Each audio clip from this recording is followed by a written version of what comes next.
Welcome to Freelance Money, the place which will help you to step into freelance world. In this video we will be talking about a self-balancing intelligent two-wheeler launched by Liger Mobility. Liger Mobility is a startup founded by Ashutosh Upadhyay, an alumni of IIT Kharagpur and Vikas Poddar, an alumni of ISB. The vision of Liger Mobility is on enabling exceptional mobility experience by leveraging core sciences and IoT in the two-wheeler realm. It comes with amazing features like feet on the footboard, where the self-balancing technology take care of the effort required in balancing the vehicle and hence is really friendly to anyone using it. It also comes with voice-activated parking assist so that your vehicle is just a voice away from you.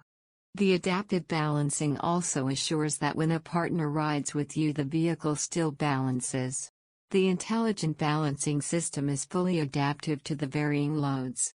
If you don't like the automatic operation, you can easily override and switch back to the good old manual operation.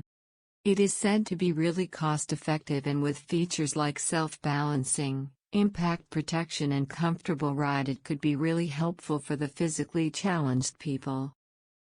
It really seems like the future of two-wheelers. Share and subscribe for more such videos. Have a nice day.